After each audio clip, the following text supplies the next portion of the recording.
The biggest threat to freedom of speech is not the institutional obstacles, but the self-inflicted restrictions. Professor Saad. Saad. Is Elon Musk a net positive or a net negative for humanity? Nothing will be remotely as important as him having purchased Twitter. Have you got beef with? For years, I bit my tongue, so I went after him. He ended up blocking me, but such is life. So, Dr. Saad, you've got my mind racing. Get ready, Rob. I hope you're sitting down. There is a second class of brainworms, which I call parasitic ideas, that can cause you to hold certain positions that are removed from reality. What's a secret you've never shared or a story you've never told? My life is an open book. Well, here's a secret. Dr. Saad, are Jews the most persecuted, if you could call it, race in history? You're asking me to comment about whether I think that's true or not? I think that it's certainly the most eternal form of hatred. There is endless forms of bigotry that don't involve the Jews. So certainly there isn't a monopoly of hatred specifically on the Jews. But in terms of historical, ubiquity, then it would probably be that, yes, Jews have been probably the most persecuted people on earth. And why do you think that is? So there are many different viable and veridical explanations. I've offered one that is rooted in, my background in behavioral science and psychology. There is a bias called the self-serving bias in psychology, whereby the way you attribute failures and successes in your life. So, for example, most people have the following attributional style. I attribute successes internally, and I attribute failures externally. So I did very well on the exam because I'm a smart guy and I studied hard. It's internal. Or if I did poorly on the exam, I did very poorly on the exam because of that Jew bastard, Professor Saad, right? And so now, for most people, other than clinically depressed people, that's a pretty healthy way to go through life because it kind of gives you that rosy lens to protect your ego.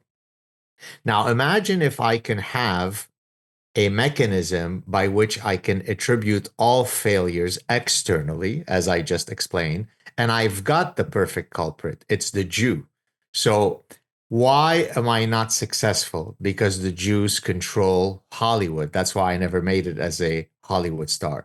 Why am I not doing well financially? Because the Jews control banking. Why am I not doing well in academia? That's because the Jews control academia. Why is there a problem in immigration in England with Muhammads raping our daughters? It's because it's the Jews who let in the Muhammads into England. So it becomes a beautifully elegant and parsimonious way for me to be able to explain all of my failures, both personal failures and collective failures, on one culprit. Now, your next question could be, but why specifically the Jew? Why not blame it on someone else? Well, it's because, for reasons which we can also get into, Jews historically are a very successful minority in many, many cultures. This is what my friend, Yale professor Amy Chua, calls market dominant minorities, of which it's not only the Jews that are an example of. Armenians can be that in many cultures. The Lebanese can be that. You could have in Malaysia and in Indonesia, you've got Chinese that are very small in percentage, but yet control much of commerce. And so if I am part of a Jewish community in societies where I am a minuscule minority, and yet I wield incredible influence in that society, then it doesn't take a fancy evolutionary behavioral scientist to explain why I could turn to that minuscule minority and say, those are the assholes. So that would be a psychological explanation for why you have Jew hatred throughout history. So I'd love to now flick the switch, and thank you for being so open about that. I want to know what successful minority Jewish people know about money so I can get rich like them. Because I look at success in a very different way. I don't look at it and go, it's their fault I failed. I look at them and go, I can learn from them and maybe pick up some tips. So Yeah. Jewish people of the minorities must be very good with money. It's no accident, surely. There is an explanation for why Jewish people are successful, which then manifests itself in many places, one of which is money. And so I'll give the more general explanation using a personal anecdote. And this is actually a story that I recount in one of my books, in The Parasitic Mind. So I always was very good at two things. And I was only interested in becoming one of those two things, a soccer player and a professor. So you could have gone to me when I was 10 and I would have told you I'm going to become a professor and I'm going to become a professional soccer player.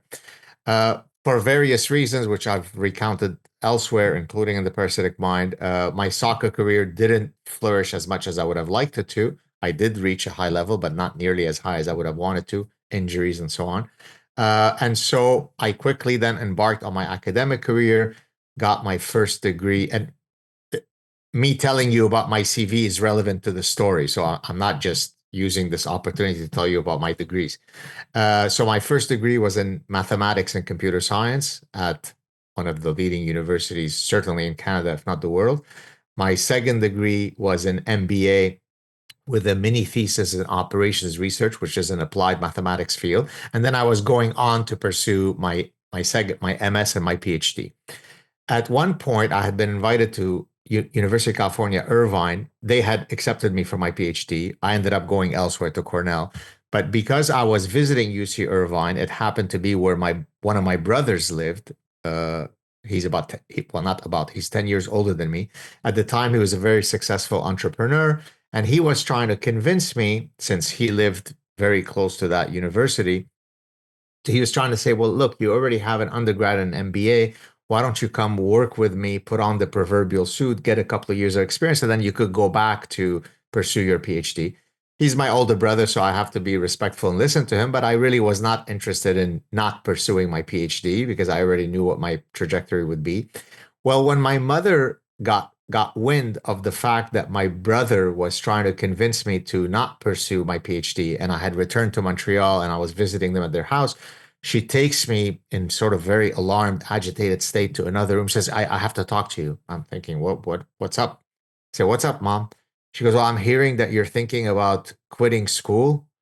I said, well, before I could finish, she says, well, you know that then people are going to view you as somebody who dropped out of school. That's going to be very shameful.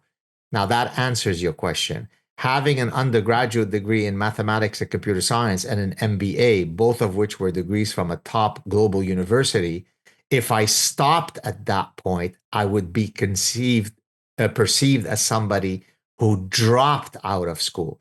So what's the secret to success is that the standards that are expected of you in a Jewish home are astoundingly high. Now, of course, I didn't pursue a PhD because, mommy thought it would be a cool thing to do, right? I mean, I knew of PhD before she knew what it meant to have a PhD, but it gives you the sense of what is expected of you, right? So there's the old joke of, a Jewish mother is sitting at the inauguration of her son, whose inauguration as president of the United States, and she turns to the person next to her and she says, my other son is a doctor, right? So meaning, again, that despite the fact that here's her son who is president of the United States, she is showing off about the fact that her other son is a doctor. So that is inbred within the fabric of your existence as a Jewish person. Learn, succeed, excel, do great things in life. That's the secret of Jewish success.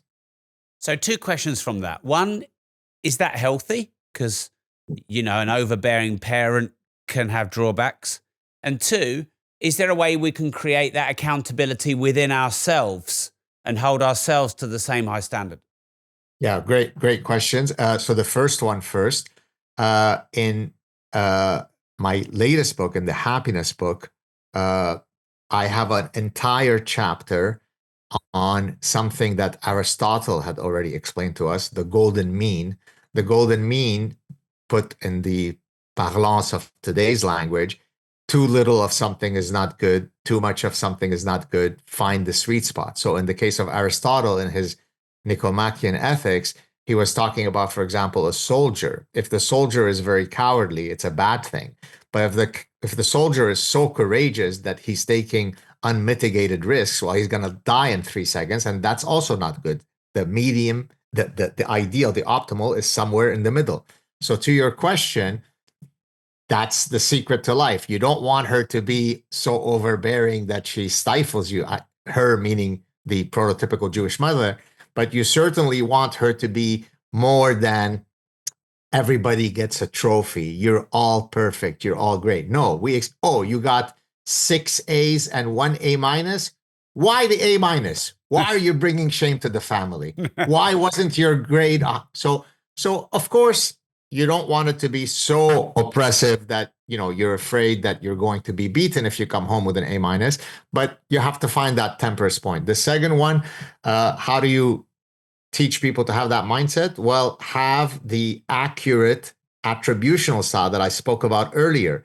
Not all faults are due to the nasty outside world, right? So, for example, if you are an entrepreneur who has failed in your last 5 endeavors, a good entrepreneur would say, well, of course, there are vagaries that couldn't have been under my control, but are there any decision-making processes that I'm making that perhaps could have contributed to these 5 failures?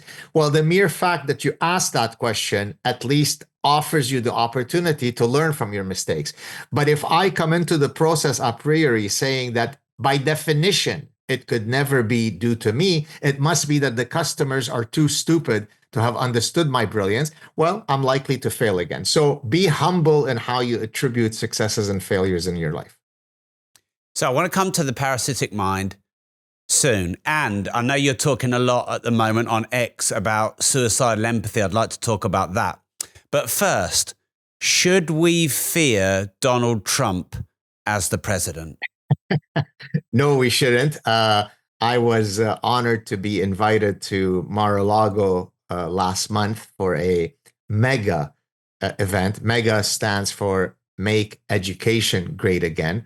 And, given that he is, Orange Himmler and he's an existential threat, I'm happy to report that I made it into the den of evil and came out alive, despite the fact that I'm sure that his henchmen knew that I was Jewish. So apparently it's safe to be within a 10-meter radius of him and survive. So no, you've got nothing to fear. Were you ever against him being president? Not even close. And that's not because I'm exhibiting hubris. And you can actually go back. My positions are publicly available. So, for example, before Donald Trump had won his first term, I had appeared on many shows, most famously on Sam Harris's show, just before the election. I think it might have been in October 2016. And, Sam had already gotten pretty agitated about the possibility of Donald Trump. And I was trying to explain, using principles from behavioral decision theory, how perfectly rational people could totally vote for Donald Trump. And I'll restate one of those here. So, for example, in decision making, one decision rule that people can use is what's called the lexicographic rule. So the lexicographic rule basically says, choose your most important attribute and choose the candidate that scores best on that attribute. So, for example, if I'm choosing between cars, and if I'm Greta Thunberg and I only care about green issues, then I will choose the car that has the best gas efficiency because I'm going to use the lexicographic rule. Notice that if I apply that rule, I didn't look at the other 25 attributes that define cars. I only looked at that singular attribute.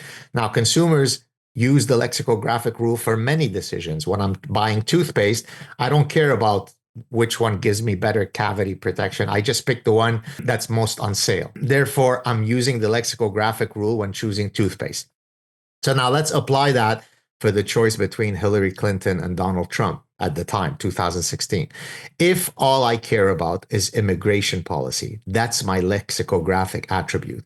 And if rightly or wrongly, although it turns out to be rightly, I think that Donald Trump would perform better on closing the borders, then a perfectly rational human being would choose Donald Trump. And so I laid all that out with all of the fancy professorial things that you could imagine. And yet many people were still screaming a la Sam Harris. And so, yes, I never questioned the fact that he should be president, especially in light of the people whom he was going up against. There could have been a different world where you would have said, between Donald Trump and this other person, who do you prefer? And I would have chosen someone other than Donald Trump. But it was absolutely clear to me that given the zeitgeist, Donald Trump was unequivocally the better candidate. So what is a parasitic mind? So let me step back and get to that term. When I first began as a professor, so this is my 31st year as a professor, my goal, so the academic career that I was trying to trace for myself, was to infuse evolutionary biology and evolutionary psychology in the study of human behavior in general and consumer and economic behavior in particular. That's why I'm housed in a business school, right? And so how do you apply biological principles to explain our consumatory nature? And as I began that career, I quickly saw that most of my colleagues were astonishingly imbecilic, whereby they actually thought that it was a terribly controversial idea. Get ready, Rob. I hope you're sitting down. That, hormones affect human behavior. Holy shit, who could have ever imagined that? Because they exist in the rarefied ivory tower where you speak with a progressive lisp, where biology applies to lowly creatures like the mosquito, like the zebra, like your dog. But surely human beings are cultural animals. We transcend our biology, right? And so that was my first exposure to sort of the, Houston, we have a problem here. How could these otherwise educated, intelligent people be so hostile to what seems to me to be a profoundly obvious thing, which is, of course, our biology affects our behavior. And it doesn't stop affecting our behavior when we put on our consumer hat. So that was my first exposure to ideological rapture. And as my career progressed, and as I explained in The Parasitic Mind, I first faced the first great war in my life was the Lebanese Civil War. The second great war was the war on reason that I saw every day around me on university campuses. So then I thought to myself, okay, what could explain this kind of zombified rapture, right? And so because I'm an evolutionist, therefore I look at the behavior of other animals, I started looking for a framework that would help me understand this kind of zombified thinking. And so the field of parasitology is the study of interactions between parasites and their hosts in nature. Well, a parasite could be in many places in the host's body. So, for example, a tapeworm parasitizes your intestinal tract.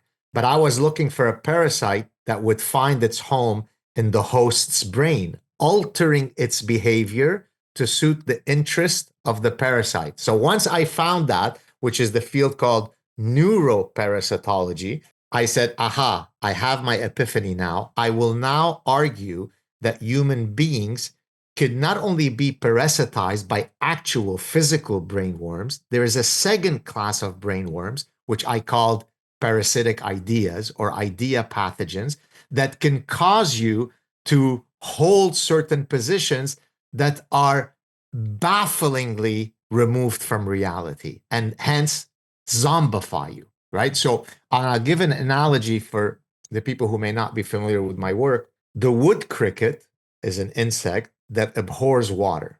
It wants no part of anything to do with water.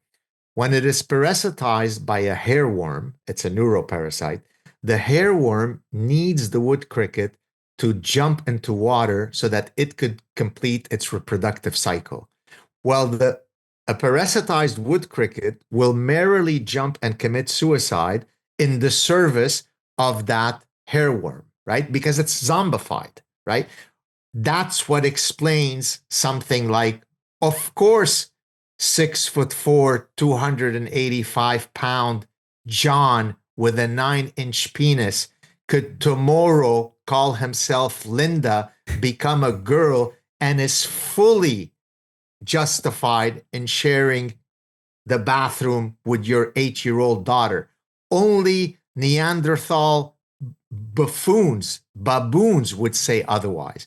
You see the analogy between the wood cricket jumping into the water and this kind of position? And so that is how I then developed the idea of ideological neuroparasitic rapture, and hence the parasitic mind. And so you wrote the book, I believe, The Parasitic Mind. Is that right? Yes, in 2020 it came out. What was the purpose of writing that book? What was your aim? Right. So it was to, well, first to explain all that I just did, how human minds that are supposed to be endowed with the capacity to reason could become so utterly removed from reason. Where do these idea pathogens come from? And regrettably, as I have repeatedly explained, they all were spawned on university campuses because it takes the unique insights of professors to come up with some of the dumbest ideas.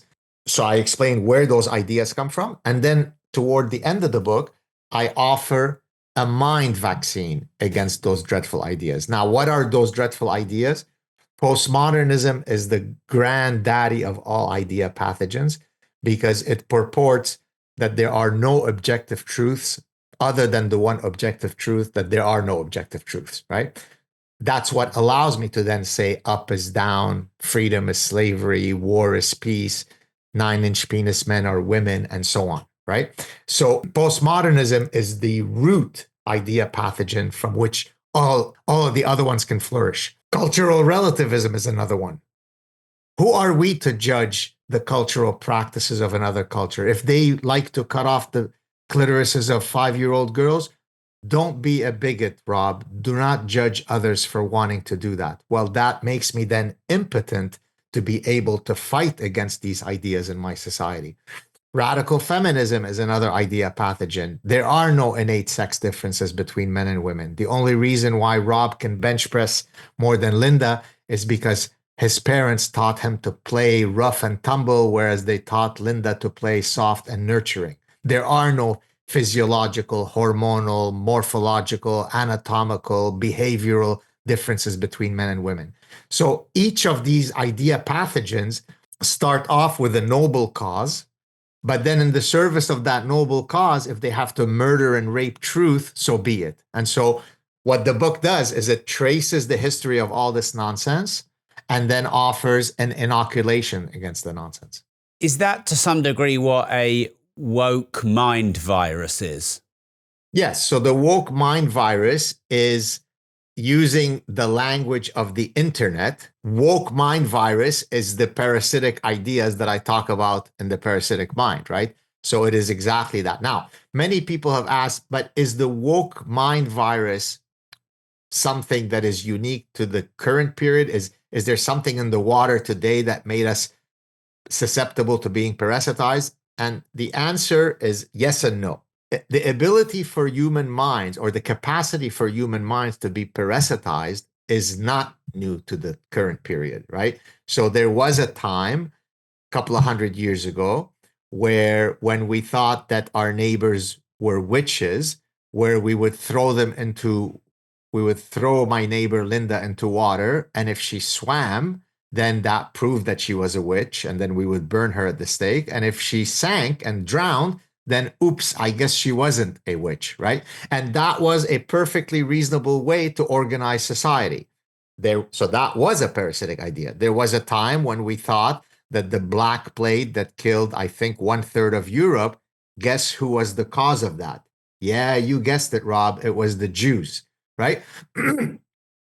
So the capacity for human minds to be parasitized by insane ideas is part of the human architecture since time immemorial. What is unique to the current period are the specific idea pathogens that are infecting our minds, right? So postmodernism didn't exist until 50, 60 years ago when a bunch of French bullshitters came up with some of this nonsense. Jacques Lacan, Michel Foucault, Jacques Derrida, and so on, right? So So the specific idea pathogens that lead to the woke mind virus are specific to today's era.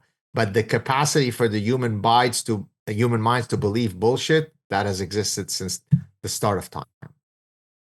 So, Dr. Saad, you've got my mind racing on why this is and what we can do to, I guess, be in touch with reality.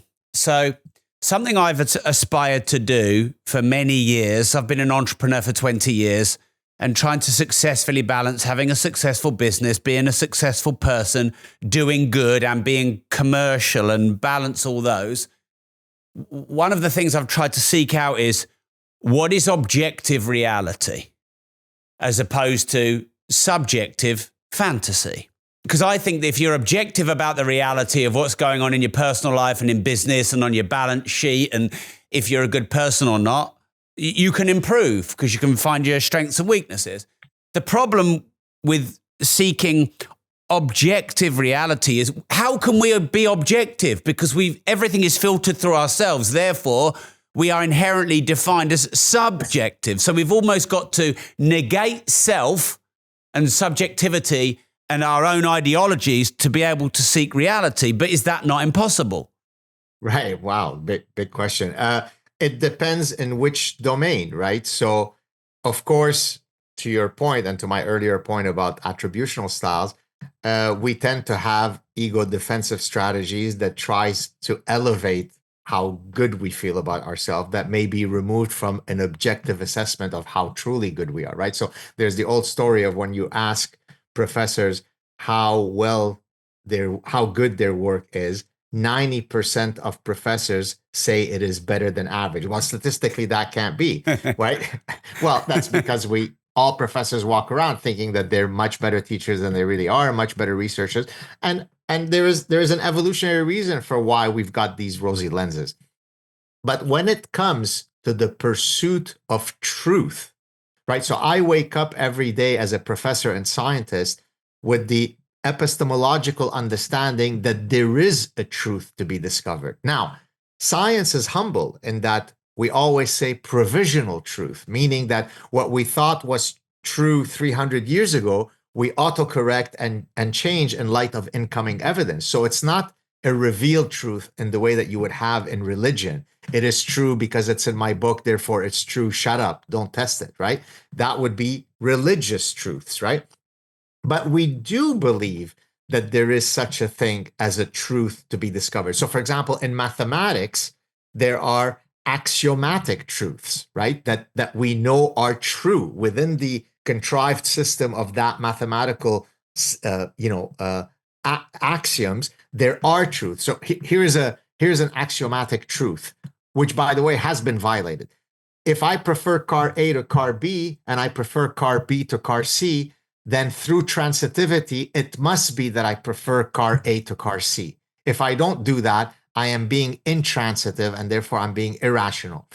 It is absolutely true that men are taller than women. That is a true statement, even though your Aunt Linda is taller than your Uncle Jethro. The singular datum does not invalidate what is true at the population level. So science could not exist if there weren't objective truths. By the way, this is the reason why, depending on which discipline you are in university, will determine the extent to which you are inoculated against those parasitic ideas. No one is completely inoculated, but I'm housed at a business school. So the top two departments or schools that are least likely to be parasitized by this nonsense are the business school and the engineering school. Why? Because they are wedded to this thing. You ready? It's called reality, right? Because I can't build mathematical models of the economy using postmodernist mathematics. That wouldn't predict economic reality. I can't build bridges using postmodernist physics. There's just physics. Even the postmodernists, when they go to their bullshit academic conferences, have to get on a plane, and that plane adheres to this thing called physics, right? So even they're completely swimming in bullshit. Wink, wink. They recognize that they are wedded to reality when they get on that plane to then espouse all of their nonsense. So yes, you're right. There are many domains in our lives that are inherently subjective and prone to bias, but there are many other domains, certainly the pursuit of truth, where if you come with the premise that everything is relative, then you might as well not get out of bed.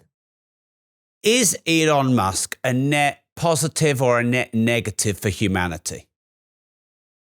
Astronomically net positive and almost no negative, right?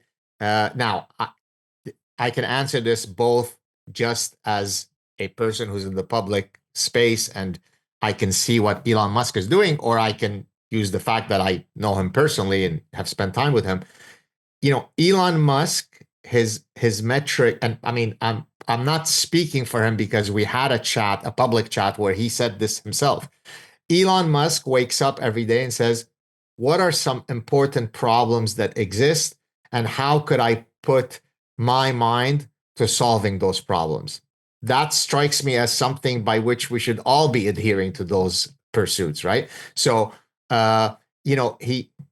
his pecuniary success, meaning his monetary success, has come as an outcome of his other pursuits, right? Like he didn't wake up in the morning and say, "Wahaha, I'd like to be the richest person in human history." He took a bunch of decisions. He obviously has a bright mind. He's obviously very entrepreneurial. He's very bold. He possesses all of the unique skills that would have made him aspire to be Elon Musk. And then he set out and did them. And it turns out that great success came to him because he's not a fence sitter, because he doesn't equivocate. By the way, one of the reasons I think that we have mutual respect for one another is because we share those traits, right? He does it in his own ecosystem. I do it in mine. But I've spent 31 years now living a very difficult life in academia because given the bizarro world we live in, all of the stuff that I espouse is extremely dangerous and corrosive. But like freedom of speech and freedom of inquiry, and there is such a thing as male and female, and biology does matter, right? The average 3-day-old squirrel would understand that to be true, but it's apparently not clear in academia. But I stuck to my guns. I held out. I held the line. And then to those who take the great risks come great successes, right? Right. So therefore, today I sit with a very different profile than most professors have had throughout human history.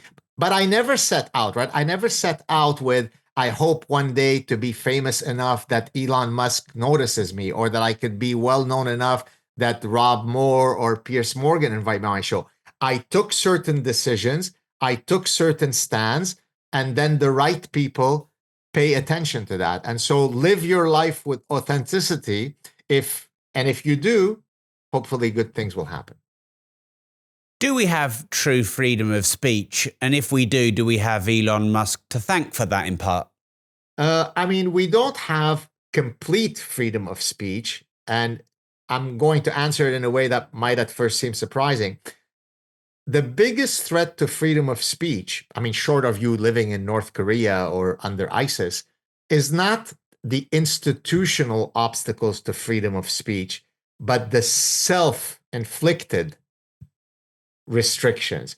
Should I say this? Oh, you know what? Maybe I better temper that. Now, for better or worse, I don't suffer from that reflex. I never modulate a millimeter of what my heart and mind tells me to say, for better or worse, because based on my own code of personal conduct, if I modulate that, then I feel that I'm being fraudulent, that I'm not being fully truthful. I can't put my head on my pillow at the end of the night to sleep if I say, oh, you know, I should have actually said really what I meant. No, I just come at you, not because I'm mean, not because I'm impolite, because no metric is more important than being truthful.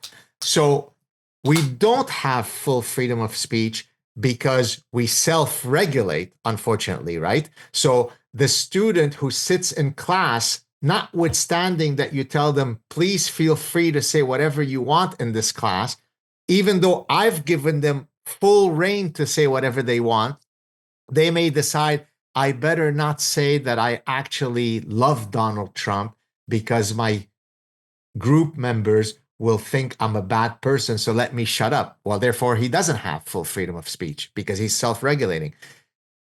What Elon Musk did with him purchasing Twitter, I mean, literally, probably within a day or two of that announcements being made, I went publicly and said, and I even have a clip on my YouTube channel where I say this, I said that of all things that Elon Musk has done so far, and of all things that he will ever do in the future, nothing will be remotely as important as him having purchased Twitter.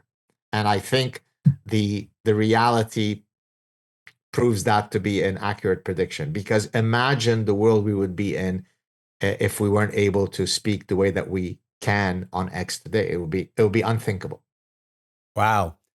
Just recently, Dr. Saad, and I'm sure you saw this, Mark Zuckerberg went on Joe Rogan, and I respect what he's done in his field and as an entrepreneur, so I'm certainly not a hater. But, you know, I have put thousands of hours into that platform, honestly putting content out every day for 8-10 years, built up 500,000 followers the hard way. And I must have been shadow banned, de-reached, slapped, demonetized, this, that, and the other a dozen times. And as it turns out, what I said was true. And then he comes out and it's like, oh, well, it was like something out in 1984 and the Biden administration made me do it.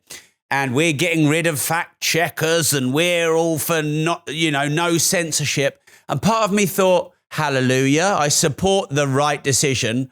And part of me thought, I fucking knew it and I'm still pissed off with you. What are your thoughts? Forgive me, I didn't mean to interrupt you because I get your question. I'm completely in agreement with you in that on the one hand, you want to show grace to people who come around. You want the tent to be fully welcoming.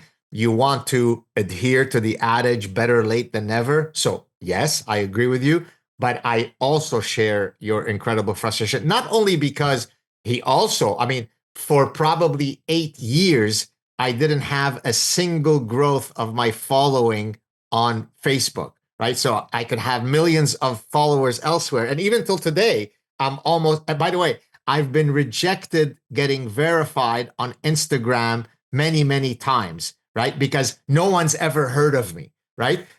Whereas you can have 300 followers and you're verified immediately. I've tried several times, not because it's an ego boost to have the blue mark, but because I don't want other people to be, mimicking my profile and so on.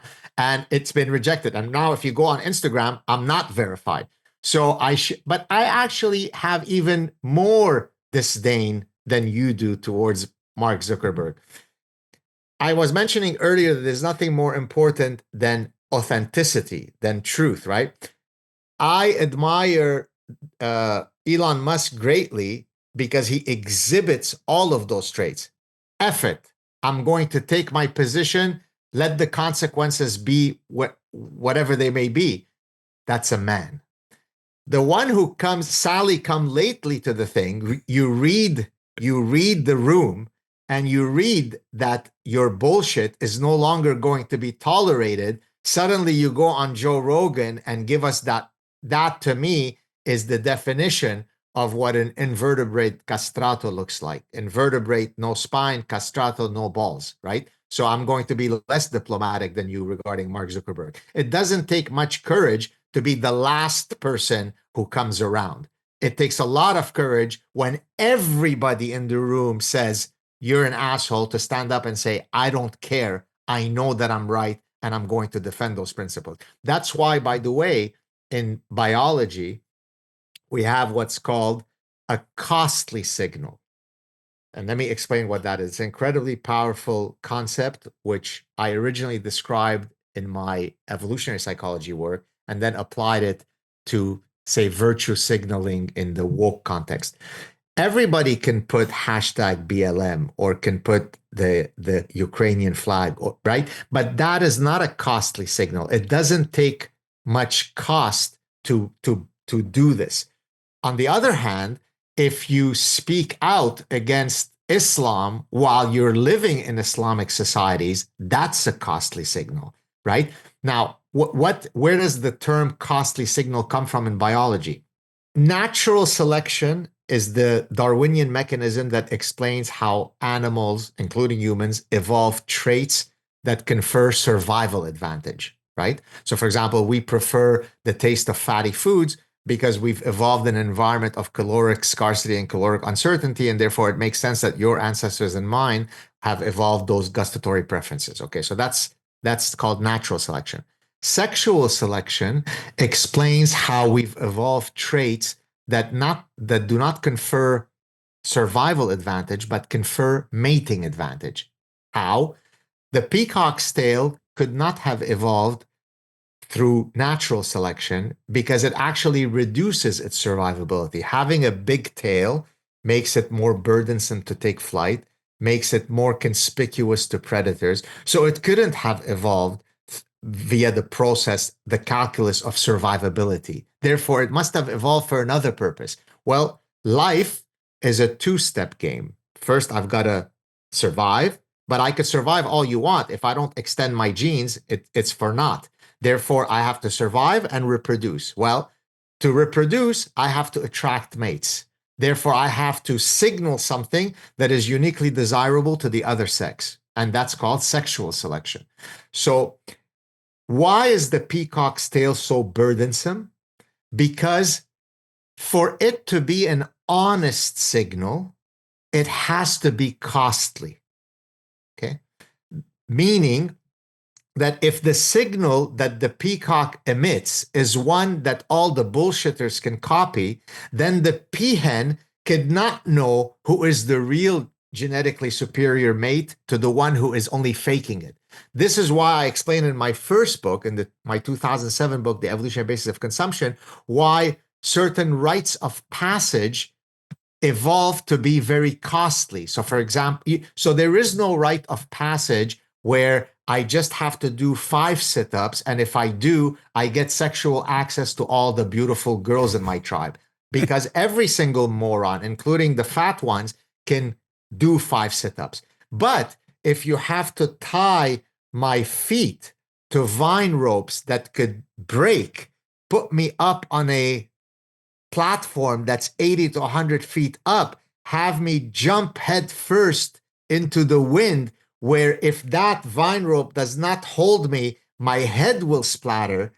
Boy, this, by the way, is a rite of passage in Vanuatu in the Pacific Islands.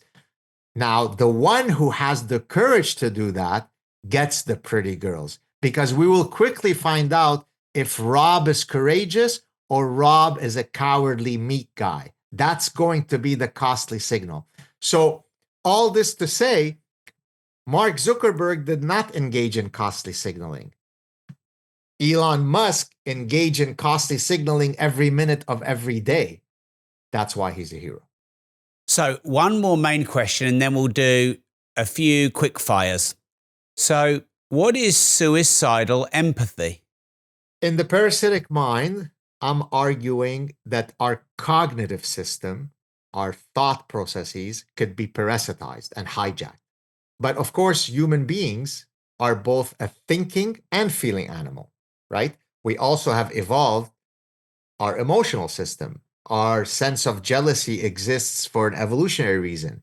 Envy, pride, shame, right? All our emotions exist because they helped us solve specific adaptive problems, okay? So to complete the story of how human beings can be zombified by ideological rapture, I have to explain how both the cognitive system could be parasitized, hence the parasitic mind, and how the emotional system can be parasitized, hence suicidal empathy. So that's the big story.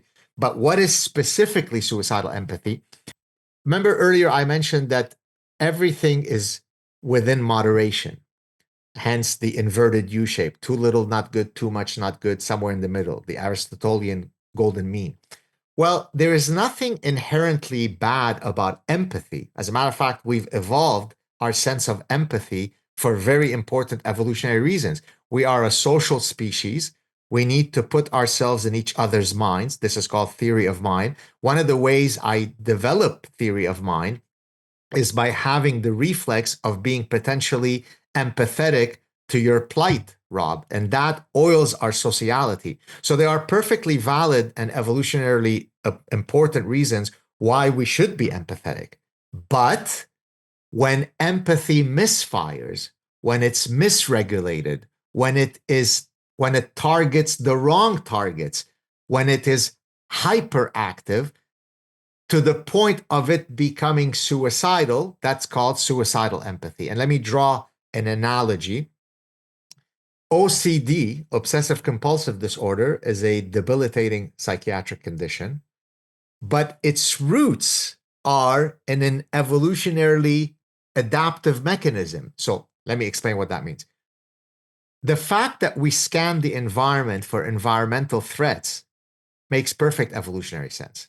So when I meet Rob and I notice that Rob sneezed into his hand a second ago, and then he puts out his hand to shake my hand, I go, shit, he's going to infect me. So I will quietly and politely, after I shake your hand, go to the bathroom and shake my hands so that hopefully I don't get your bronchitis. Okay?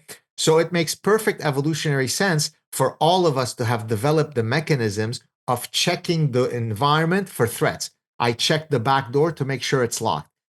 Here is where OCD comes in.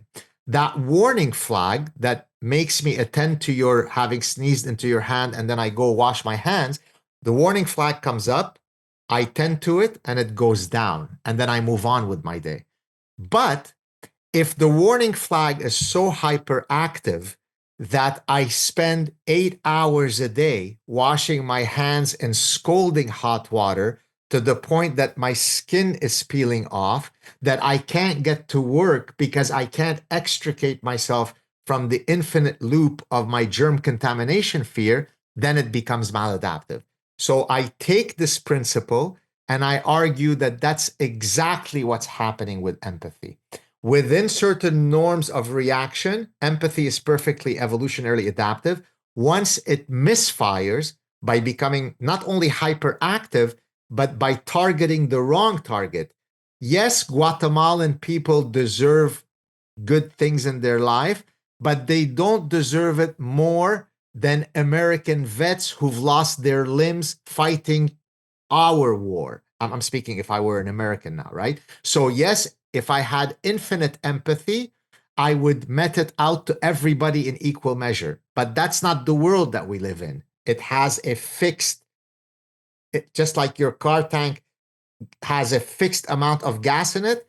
Well, my empathy tank cannot be meted out indiscriminately to everyone, right? So when I care more about my rapist than I care about me, that's suicidal empathy. So let me give you an example of that.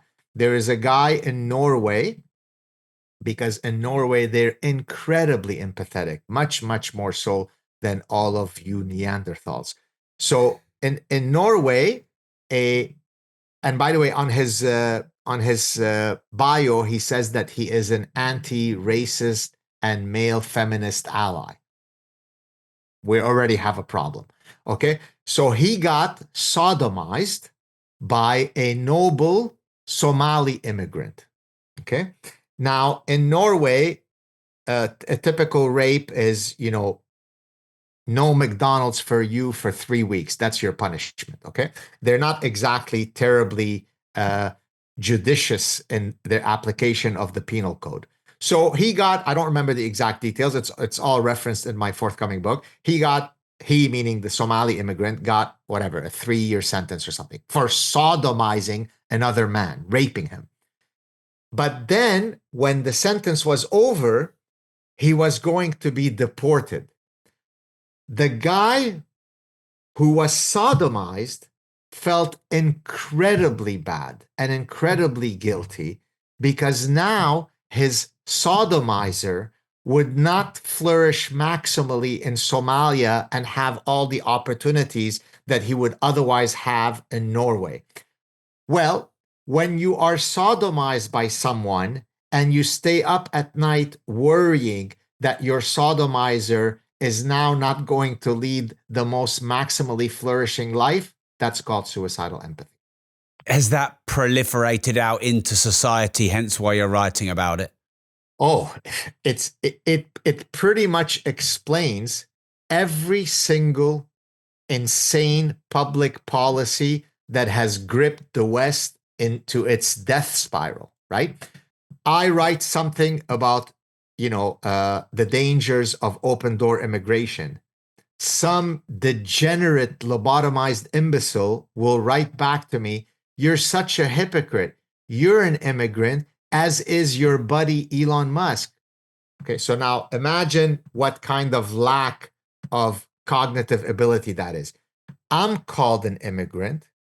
The people that I'm worried about are called immigrants. Therefore, we're all immigrants. So what are you complaining about? That is exactly like arguing, as I explained in Suicidal Empathy, that Fido, your house cat, is a feline. The wild lion in the savannah is a feline. You see, Rob, they're both called feline. Therefore, they're the same. This is why when I see a wild lion, he is indistinguishable for me than my house cat Fido, and I jump out of my safari truck so that I can cuddle with the male lion, and oops, it turns out that he ate me. But I was eaten while being fully proud of the fact that I didn't discriminate between these two felines. That's the kind of lunacy that you're facing in the West, and that's why I'm Sad. Wow. Right, and on that note, let's do a quick fire round. Have you got beef with Lex Fridman? I did, and to our earlier point of always having a open door of a tent whereby people can reconnect, we've kind of warmed up to each other and have even talked about the possibility of me doing his show the next time that I'm in Austin. What was the beef and why did you kiss and make up? So the beef stemmed from the fact of, look, he seems like a good person. He's a very kind person, but too much kindness directed to the wrong people doesn't make you noble, right? And so I was getting pissed off by his positions about, but if only there's more love in the Middle East, then, can't we just all love each other? I don't care about people's genitalia. I just care that you're human. Okay. I mean, in a very banal way, that's also sweet and kind, but that's not the world we live in, right? I mean, so I was getting upset at what I was considering as an inauthentic shtick. So I went after him I don't call people, I didn't call him names, but I was satirizing his stuff as I can. It can be quite punchy and spicy. He didn't take well to it, and I get that. But the reality, the reason why we made up is because I don't like to have permanent beefs with people. My general disposition is I'm a very warm guy. I'm a very affable guy. Now, I do come after you if I think you're raping truth, but I do it not because I'm a meanie, because the highest goal is to pursue truth. So that's why, by the way, I was conflicted with Sam Harris because I knew him personally. I didn't want to go after him. And for years, I bit my tongue until I could no longer take his insane Trump derangement syndrome. So I went after him. He ended up blocking me. Now, I think that had he been sufficiently mature and elegant, he would have said, "You know what, Gad, you're probably raising some good points. Why don't I have you back on my show and let's iron it out?" To Lex's credit, he did do that. He said, "Hey, I'm always open." I'm like, "You know what? I'm really sorry that, if I came across as though I was being spicy with you, I would love to come on your show. Let's do it." And it's not as though I'm going on a show because I lack opportunities to be on big forums, right? It's because I don't want to hold beefs with people. And I think he's a genuinely good person. And the fact that he extended an open, handshake, and as I did, hey, it's in our past, let's move forward. Which of your stances has got you in the most trouble? That is a fantastic question, and it's going to surprise you that it's not the ones that you would think of. So probably the biggest, so it depends what you mean by trouble. So for example, death threats, then yes, it comes mostly from, things related to Islam. But in terms of, calls to have me fired from my professorship and all that, it's actually subsequent to an appearance I did on Joe Rogan, last appearance, but the one before that. I had gone on the show to, just to chat with Joe, but also, to talk about my last book on happiness and so on. And in our conversation, he had mentioned, I was just in Greece with the family. It was great, blah, blah. And I said, we just came back from Portugal. We loved it. What Portuguese, beautiful culture, beautiful people, beautiful. But I got to tell, this is me speaking. I got to tell you, I'm not a fan of that language. And so I made a joke about the language. And then I continued, he's a comedian. I'm a funny guy. We're having fun. I said, but by the way, Hebrew, which is one of the languages I speak, well, that's a violently ugly language. But nothing is as bad as the French Canadian accent. Well, that's just an affront to human dignity. Now, that is a joke in that, well, first of all, I'm Francophone. I learned French before I did English. So it's not as though, I'm being anti-Francophone. I live in Montreal. I speak French before I did English. The affront to human dignity is a running gag. If you just go on my X feed, if you don't love Lionel Messi, you're an affront to human dignity. If you think that U2 is a nice group, you're an affront to human dignity. Don't get me started on the Beatles. They're an affront to human dignity. It's a joke. It's part of the gag charm. I use bombastic language to make a point. Every moron could have understood this. Well, a French Canadian journalist, because they're very uptight about their language, wrote this big hit piece in the biggest newspaper in Quebec, where he said, we opened our doors to this ingrate immigrant. In 1975, asshole, I've given you back more than you've given me. And we opened our doors and he's committing linguistic genocide on us.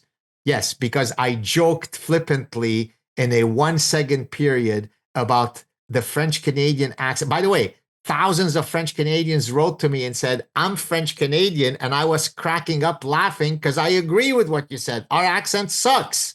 Okay. But many, many French Canadians thought that I was the definition of what a dangerous immigrant is. Not that I defend freedom of speech, not that I defend all of the foundational secular values of Quebec society. That didn't matter. I made a joke about the French Canadian accent. There must have been many, many hundreds of letters sent to my university to get me fired. So, life lesson, Rob, criticize Islam if you want, criticize transgender, never joke about the French Canadian accent. They don't mess around. So, what's a secret you've never shared or a story you've never told? Never on Joe Rogan, never on Piers Morgan, just on Disruptors. It's going to be very anticlimactic. If I haven't shared it, that it's such a secret, although I can't think of one, I'm not sure why I would share it here. And if it was some juicy thing, I would have probably shared. My life is an open book. Well, here's a secret. I'm a gay man because my wife, who's a biological female woman, identifies as a man, and therefore I'm in a same-sex union. Is that a good one? I'm being sarcastic, by the way. Well, I think you just came out live.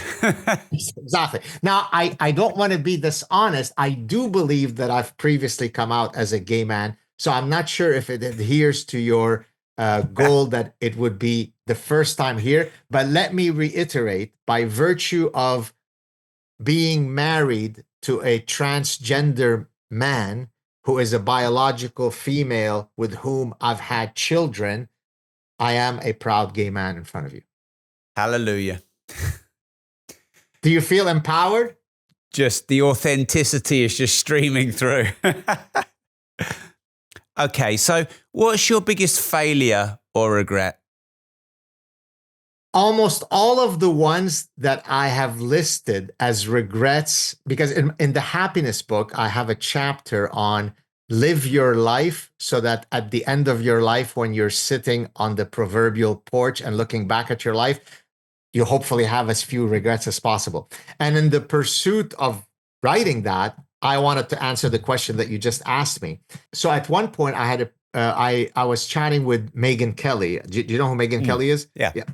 And I was telling her, on air, I wonder if I should have at times modulated a bit more my speech to my earlier point. Now, I knew that deep down, I didn't regret that, but because I know that, there were professorships in Southern California where I wanted to end up that I knew the people were very interested in bringing me. Oh, but, he used that word on Twitter. And so I thought, I wonder if I would have played the game a bit more, would that have led me to not be living in the frozen tundra for the last number of years? And then Megyn Kelly, to her credit, said something which, frankly, in the deep recess of my mind, I agreed. And given my authenticity, I don't regret that I'm so authentic. She said, but had you not done those things, then we wouldn't be in love with the person that you are. You wouldn't have the form that you are. Had you gotten your soccer career, and that's probably my biggest regret, frankly, that I wasn't able to fully instantiate my talent in soccer.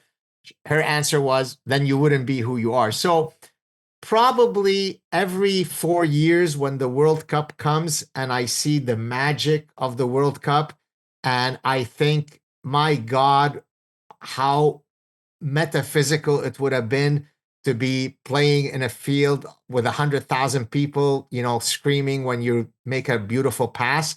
I regret that I'll never experience that, but such is life.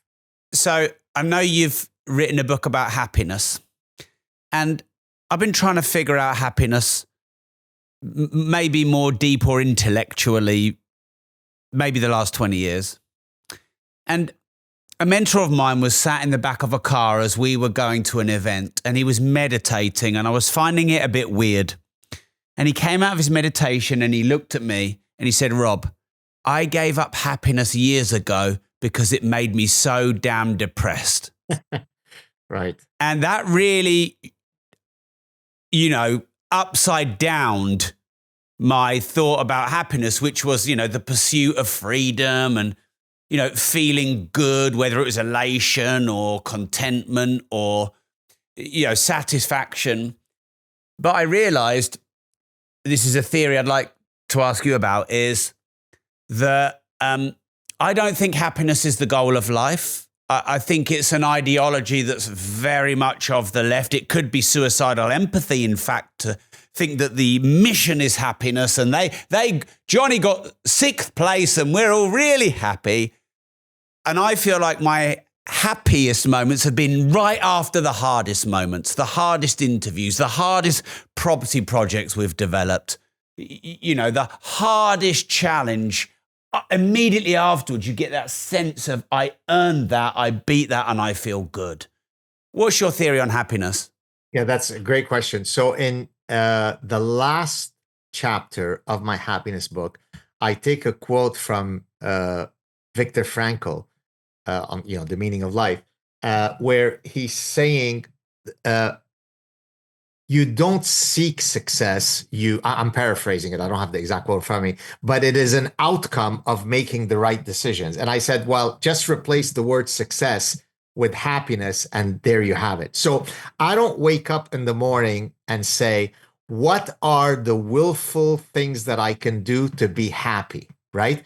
It's an outcome. Remember earlier I said, when I talked about Elon Musk, I said he never set out to become the richest man in history. He had a certain vision of how he wants to live his life, which is, I want to solve important problems. As a result of that objective, he got the downstream effects of also picking up money.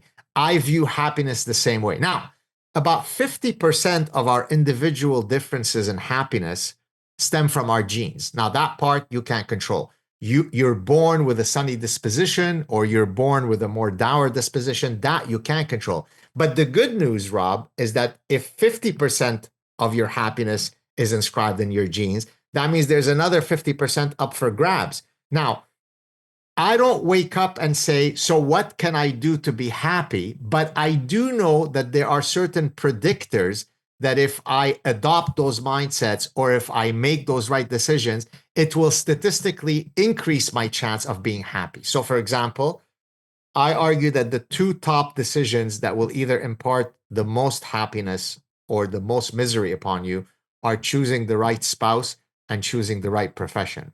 And it's not terribly metaphysical and difficult to explain.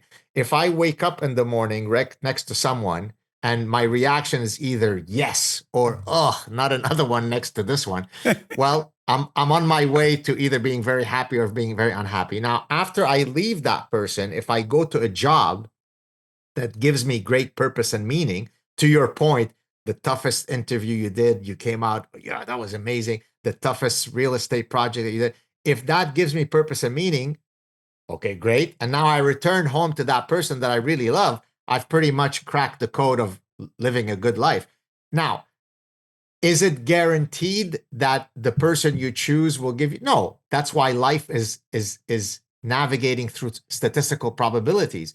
But there are things that I can do that augment the likelihood of finding the right spouse. So, for example, birds of a feather flock together versus opposites attract. Those are two opposites maxims in terms of who you should choose your life. Well, the research is unequivocally clear that when it comes to long-term success of a union, a marriage, birds of a feather flock together is much more operative. Now, flocking on which feathers? If we share values, if we share belief systems, if we shared worldviews, that is going to greatly increase the likelihood of us being happy. Why? Well, let's take an example. If I am a acerbic atheist, I think religion is complete bullshit. It's a poison. If my spouse is a committed Catholic who lives her life being closer to Christ, it doesn't take a fancy professor to say we're starting on the wrong footing. Yes, you'd like to think that love conquers all, but it doesn't. And so if you can find someone that shares your foundational values, you're certainly doing a good job. So, for example, I'm a very playful person. The fact that I could be with someone who appreciates my playfulness, who shares, that birds of a feather flock together makes our union that much more enjoyable, because she really is truly my best friend, with whom I say she. I'm sorry. Earlier I said that I'm gay. He is my best friend, and therefore we could play together, right? So to summarize the long-winded answer that I gave you, don't pursue happiness willfully. Rather, pursue life with honesty, dignity, and authenticity. And the downstream effects is you'll wake up and you say, life is good. And the final question is, this show is called Disruptors. What does the word disruptive mean to you? It means going against the orthodoxy. It means that if 99 other people say this, it doesn't mean that you have to say so if you've got compelling evidence that suggests otherwise. Be a honey badger. A disruptor, in a sense, has to be a honey badger. Let me explain I don't know how much of your audience is British or not, but many people don't understand the reference of a honey badger. In the last chapter of The Parasitic Mind, I implore people to activate their inner honey badger. Why did I choose that animal? Because it has been ranked as the most ferocious and fiercest animal.